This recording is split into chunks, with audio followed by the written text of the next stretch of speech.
Y con esta bellísima cortina de fondo ya me imagino el asado a la estaca, el fuego. Sí, es cierto. La carne. La verdad, y hoy que es jueves, ya con este Exacto. tiempo que acompaña, la verdad que... El mate al lado del fuego. El mate al bien, lado para nuestro la musicalizador. Sí, para la foto. Es buena, en las historias de Instagram, por supuesto. Y ir al campo y conocer mucho más de lo que es la actividad. Así es. Y cuando hablamos del campo, la provincia del Chaco, tenemos que hablar con una voz autorizada. Por supuesto, y qué mejor que un ingeniero agrónomo para que nos cuente justamente cómo está el mundo del campo en la actualidad. Para eso le vamos a dar la bienvenida a él, a Roberto Gilar. Roberto, buen día, ¿cómo estás? Buen día, un saludo para toda la audiencia. Mucho gusto estar de vuelta con ustedes. Roberto, vos sos fanático del asado, ¿no? Sí, domingo, como la misa, el asadito. Después de la misa, el fuego. No puede faltar el asadito, le hacemos honor aparte de lo que producimos.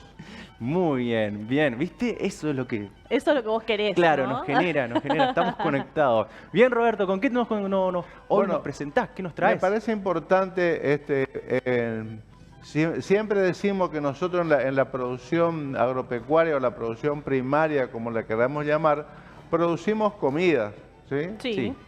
Y en ese ámbito, porque ayer se festejó el Día Mundial del Ambiente, y parecería que cuando hablamos de ambiente hablamos únicamente de los bosques, de la vegetación alta, digamos, arbórea. Claro. Pero el tema ambiental tiene mucho que ver también con la producción agropecuaria. El otro día hablamos de la necesidad y de la implementación de las buenas prácticas agrícolas, Sí. que uno de los objetivos de las buenas prácticas agrícolas era el cuidado de los recursos naturales, fundamentalmente suelo y agua, Sí. que son parte del ambiente, que también somos parte nosotros. A veces hablamos del ambiente y parecería que es el agua, el bosque, la fauna, la flora, y nosotros estamos fuera. Y el bosque. Somos parte del ambiente y como consecuencia de eso debemos conservarlo, cuidarlo, así que viene el festejo. Y por otro lado, mañana se festeja el Día Internacional de la Inocuidad de los Alimentos. Otro tema que ya lo habíamos conversado en las columnas, ¿no? Sí, justo bien relacionado con lo que es el Día del Ambiente, prácticamente muy cerca a las fechas. Exactamente, por eso dije, nosotros producimos alimentos o comida, si lo queremos hacer más vulgar, digamos. Y en ese ámbito está el ambiente, están los alimentos, está el manejo, las buenas prácticas agrícolas que las hacemos en el campo y las buenas prácticas de manufactura que se lo hace ya cuando se transforman los productos en la actividad industrial, digamos. Así que me parecía importante citar lo de mañana y no cuidar los alimentos porque es una tarea diaria que tenemos que llevar adelante. Lo habíamos comentado ya en nuestra columna. Sí. Y bueno, me pareció importante como una previa al tema de hoy. Hoy vamos a hablar de cultivos protegidos. Y cuando hablamos de cultivos protegidos, nos referimos fundamentalmente a la producción en invernaderos o en invernáculos, como algunos también lo llaman. Ahora, ¿cuál es el motivo y para qué debemos producir en forma protegida, en forma de invernaderos e invernáculos? No todos los cultivos soportan bajas temperaturas y no todos los cultivos soportan periodos de heladas que en nuestra zona son normales, ¿no? Entonces, ¿qué pasa cuando un cultivo no soporta bajas temperaturas y heladas? Quiere decir que internamente la savia de ese cultivo con las bajas temperaturas se congela. Y todos sabemos que cuando un líquido se congela, si nosotros ponemos una botella de agua en nuestro congelador o en el freezer, al poco tiempo, si esa botella está llena sobre todo, va a explotar, va a reventar. ¿Y por qué pasa eso? Porque el agua al congelarse se expande, aumenta el volumen y como consecuencia de eso rompe la botella o el envase donde tenemos ese líquido. Ahora, no todos los líquidos tienen el mismo punto de congelación.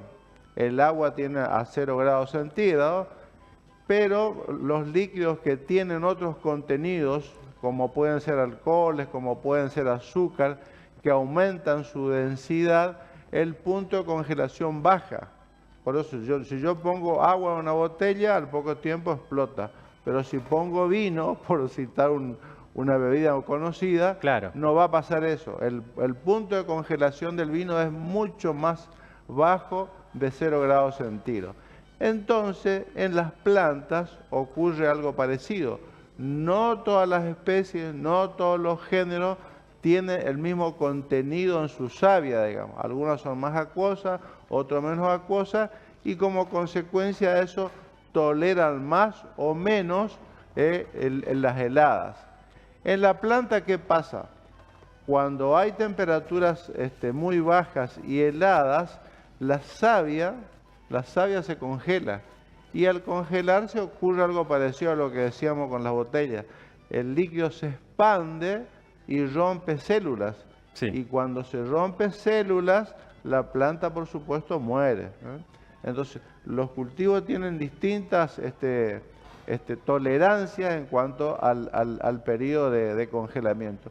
Entonces, como nosotros necesitamos producir alimentos en forma continua, y estas especies que son sensibles a las bajas temperaturas, las tenemos que hacer en forma protegida. Y ahí aparecen los invernaderos, que pueden ser los invernaderos tradicionales, los invernáculos, los macrotúneles, los microtúneles, depende de la especie que estamos llevando adelante en nuestra producción.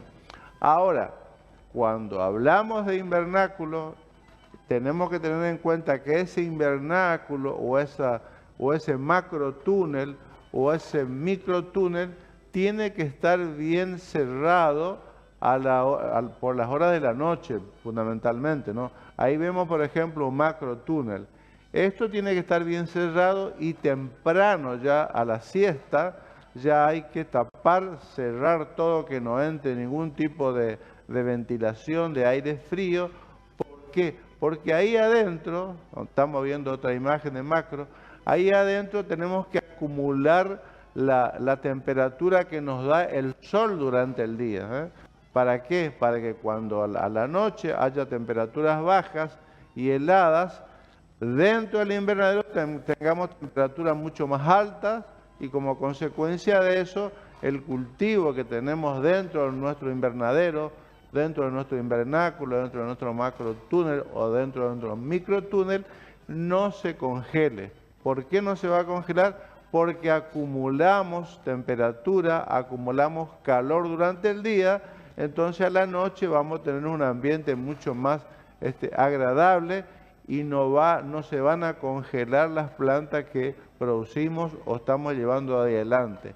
Ahora, acá hay una imagen que al señor director le podemos pedir que la deje o la repita, porque parecería que cuando hablamos de invernaderos, de macrotúneles, sí, por ahí es una posibilidad, una alternativa de hacerla a nivel grande, a nivel empresarial, digamos. Claro. Pero podemos tener nuestro pequeño invernadero en nuestro patio, en nuestra casa, también para producir hortalizas de consumo en la familia, digamos, ¿no?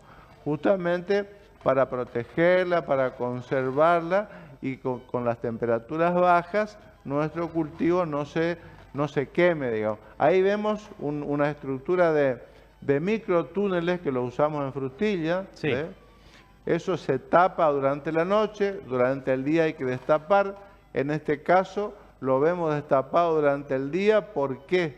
Porque frutilla, por ejemplo, es un cultivo que tiene polinización cruzada. Entonces, si dejamos tapado todo el día con la manta térmica, que cumple la función también para acumular calor, el trabajo de los insectos no se daría y no tendríamos la polinización y como consecuencia de eso nuestra floración no nos daría frutos, digamos, ¿no? Exacto.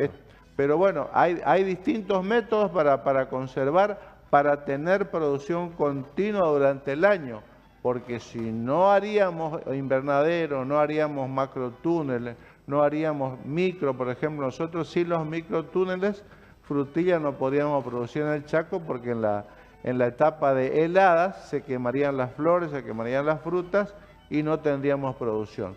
Pero siempre tener en cuenta que independientemente de la estructura que estamos utilizando, la construcción debe ser buena, el mantenimiento debe ser continuo. ¿Para qué?